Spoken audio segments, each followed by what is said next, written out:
Hello and welcome to NJBIZ Conversations. I'm your host, Jeff Kanige. My guest today is Marie Mathews. She is the managing member of CSG Law in Roseland. Marie, welcome. Good morning. Thank you. Good morning to you, and thanks for joining me. First, our viewers probably know or may know that you've only recently started this new role as managing member. So, congratulations. Thank you very much. And I wanted to start there. I'm curious what it means to you to take charge of one of the state's most prominent and well-respected law firms. Have you had any time to sort of reflect about where you've come from and how you got to where you are, or is it just are you just sort of trying to dig in? I mean, what do you feel when you come to work these days? I feel really excited. I mean, it's a little cliche to say it's an honor, but it really is an honor to lead this firm in particular. I'm a New Jersey native. I grew up in Somerset, New Jersey. I had no idea that this is where I'd be, at this point in my life. So it is very exciting. I'm very proud of leading this firm. I started at the firm as an associate in Okay. 2011, and I was Oh, wow. part of the first class of partners of the revamped CSG in 2016. And so within, the firm's first 10 years, I was a partner at the firm, and for its next 10, I'm starting as the managing partner. So it's very exciting. Okay, well that sounds good. I'm curious then also about how you see your role with regard to the younger attorneys in the firm, particularly women. Your predecessor was Patricia Costello. I'm sure. I'm wondering whether there's time for you again to do mentoring and to show people how what your journey and your career might how that might relate to what they're going through and what they want to do. Yes, that's definitely one of my priorities. I've always tried to be a mentor to all of our associates, but the women in particular. I worked at Big Law for the first 7 or 8 years of my career, and I got great training there and really great experience. I loved working there, but it was really hard with young kids Okay. working at that type of firm. And that's one of the reasons why I came back to New Jersey to work. I was living in New Jersey at the time. I still do, of course. And it made sense to work at this kind of firm, which tends to be a little bit more family oriented than some of the Hmm. big law firms. And I want to make sure that our young associates, and particularly our women associates, know that they can do what they need to do for their families, have flexibility, and still have a viable and vibrant legal career. One of the things that I think has been a sea change for women in particular, but all caregivers, is having flexibility Right. to have a hybrid schedule and to work from home if necessary, and to be able to build that flexibility into their schedules. That is very important to me personally. And I think it's important to a lot of our parents and younger associates. So Okay. that mentoring aspect is super important to me and a priority that I definitely want to continue as managing member. Okay, that's actually a perfect lead into where I wanted to go next, and that is about some of the changes in the profession. First of all, I just wanted to ask you about your particular career path. That seemed to be a fairly common way of attorneys to sort of make their way in the world. Start at a big law firm, realize that there's more to life than long hours doing blue sky work or whatever it is that you people were doing back then, and then come to New Jersey or some other area where maybe the hours are a little more handleable, a little more feasible, and a little more conducive to having a life outside the office. Is that still the case now, or are folks starting out like where you are now at a place like CSG Law or some of the other big law firms in New Jersey? I think it's a mix. I think Okay. it's a mix. And a lot of it has to do with which law school you go to. So some of, the higher top tier law firms, they're just heavily recruited by the big New York law firms. Right. And if all your friends are doing that and it's super exciting and the travel is exciting, I think that's very attractive to students coming out of that school.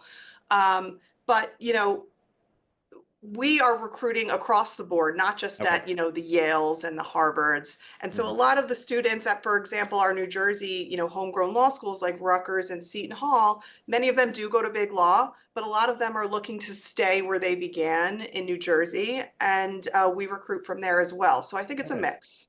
Okay. I ask because there has been a lot of talk about the sacrifices, not only in time, but also in finances. To go to you go to a prestigious law school, the expectations is that you will go to one of the big Wall Street firms in Manhattan. And I wondered if that were still the case. It sounds like there Yeah. may be a little bit of a change going on.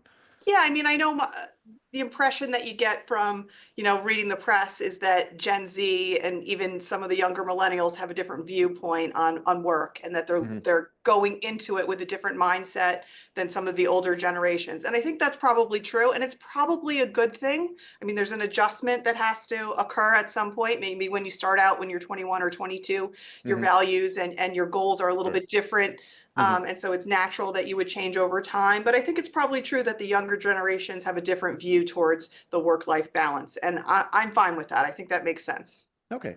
I'm curious also about some of the other changes you've seen since the pandemic. All sorts of businesses have had to evolve, have had to change the way they do things, have had to adopt technology in different ways. Let's talk first about your firm and what happens there, and then about the legal profession in general. What are some of the biggest changes you've seen? For example, are you using artificial intelligence at all? What is different now about what you do when you come to work than it was when back when you first started, Yeah. or when you So first became a partner, really? Because I mean, let's just sort of sure. keep it at the same sort of level. Yeah, sure. So the technology has absolutely made the practice of law different. We Hmm. used to have to jump on a plane to go visit our clients to have an important strategy meeting. Hmm. And now we have the technology where we can do it on video. And so we're more efficient for clients, right? We can spend the time actually working on their matters rather than trying to, get to them.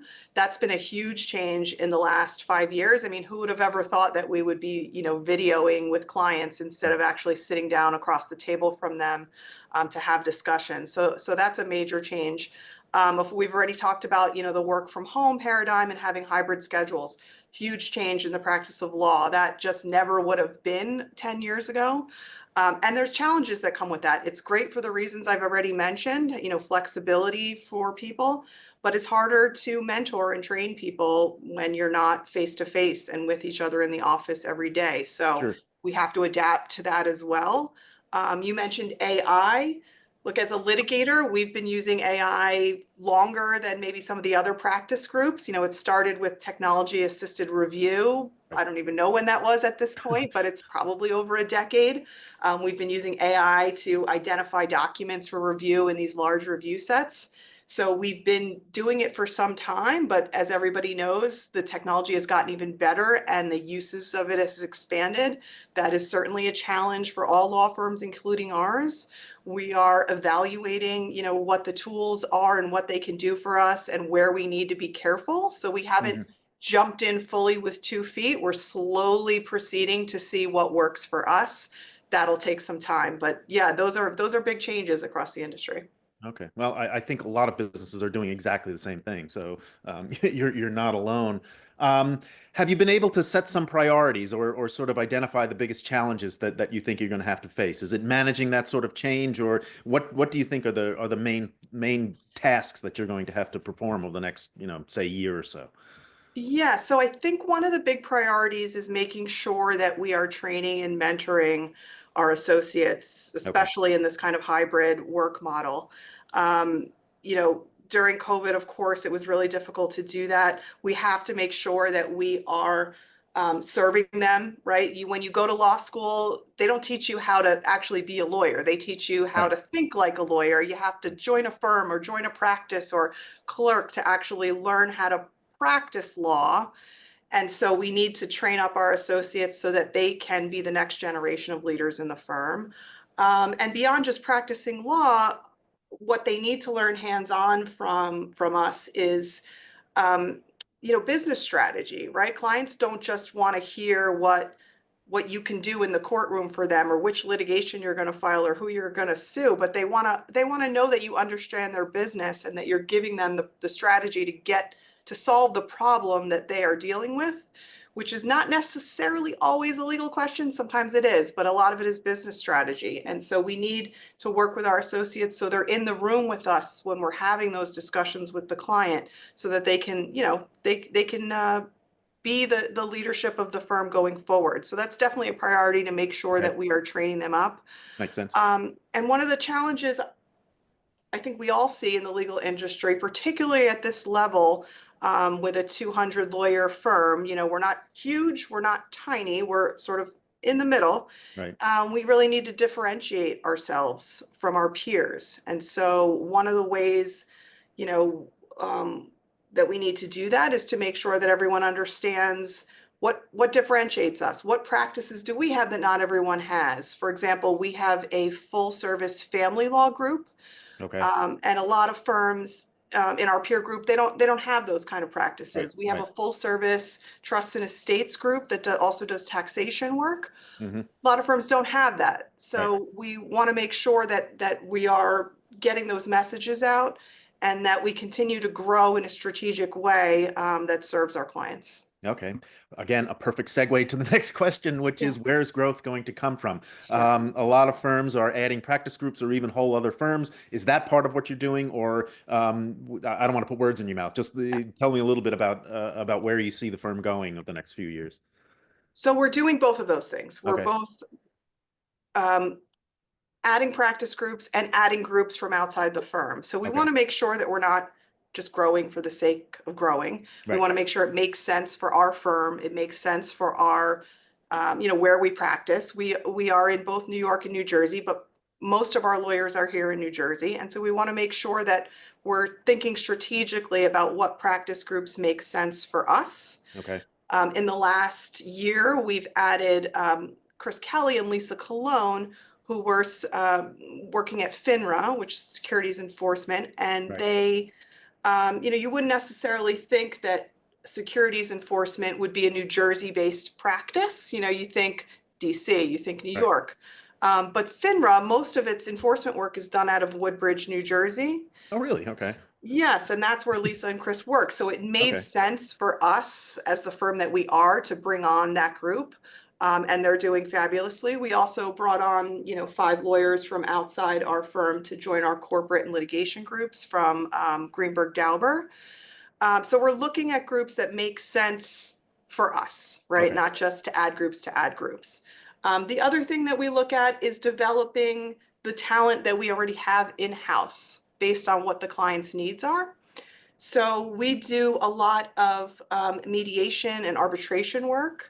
We're already doing that work for our clients. So we formed an ADR group, meaning alternative dispute Oh, yeah. resolution Yeah. group, staffed with former judges and longtime practitioners who do that kind of work to fill that niche that the clients were looking for. So it's both inside and from the outside. Okay.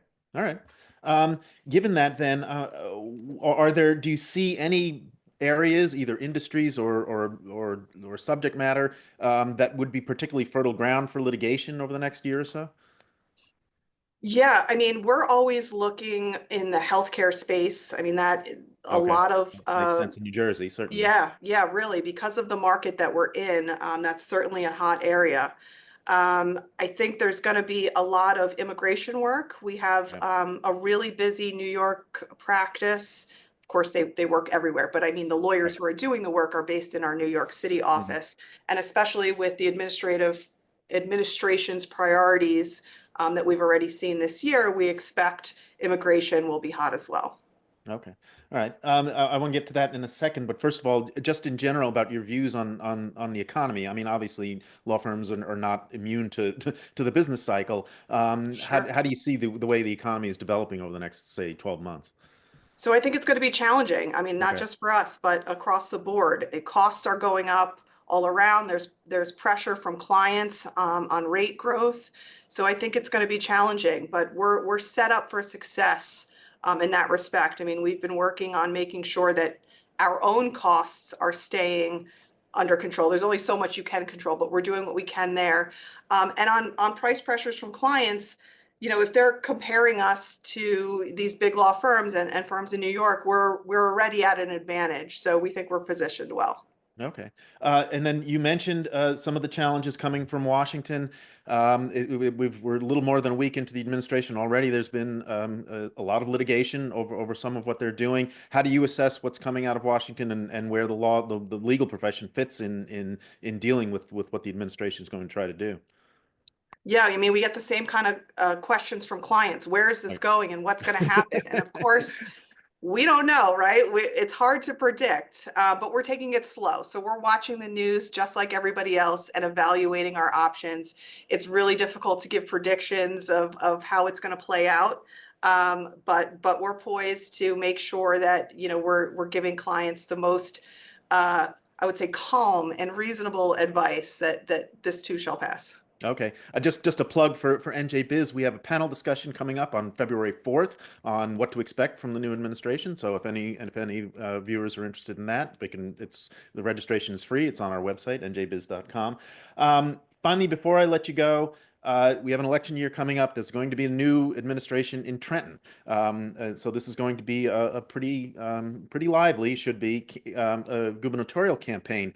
Are there issues of importance to the legal community and the business community in general that you think the candidates should be focused on? What would you like to see this campaign be about, if you had your druthers? Yeah, I mean, look, from a business perspective, I think we want to make sure that New Jersey is a place where people want to do business, right? We need to make sure that there are incentives to keep good business and good jobs here in New Jersey.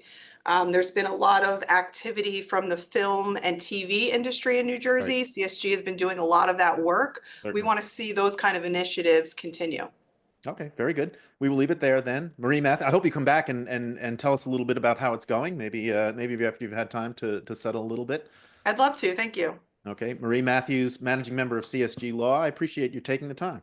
Thank you. And thank you for watching. Until next time, stay safe, everyone.